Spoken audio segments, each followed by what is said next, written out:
Fondamentaux de l'état de droit. À cet effet, les réformes engagées ces dernières années témoignent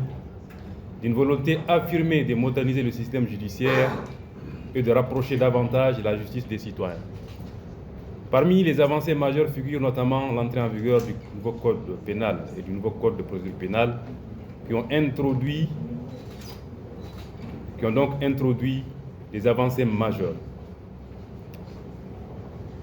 Mesdames et messieurs, ces réformes s'inscrivent dans une dynamique plus large de transformation de la justice, comprenant également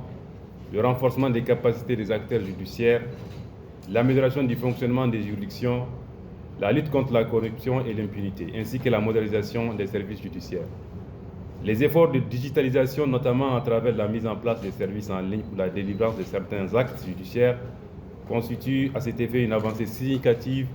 vers une justice plus accessible et plus proche des justiciables. L'Organisation des droits et du développement IDLO demeure engagée en tout de cause aux côtés du ministère de la Justice et des droits de l'homme pour l'accompagner et accompagner ses efforts nationaux de réforme, notamment en matière de renforcement des capacités des acteurs judiciaires, de promotion de l'accès à la justice et de soutien aux mécanismes de coordination des acteurs de la chaîne pénale. Mesdames et messieurs, permettez-moi également de partager quelques perspectives concernant l'engagement futur de l'IDLO au Mali. À cet effet, sur la base des résultats obtenus dans le cadre de sa collaboration avec le ministère de la Justice et des droits de l'homme et l'ensemble des acteurs du secteur, l'IDLO entend poursuivre et renforcer son engagement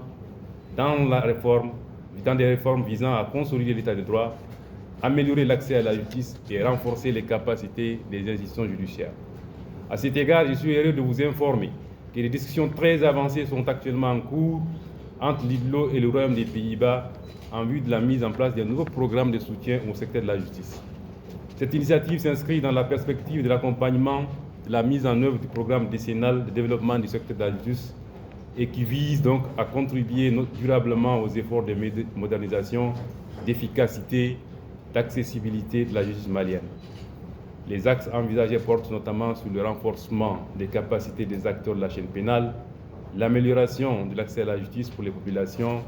le soutien et la coordination institutionnelle, ainsi que l'accompagnement des réformes prioritaires identifiées par les autorités nationales. Bien que les discussions soient encore en phase de finalisation,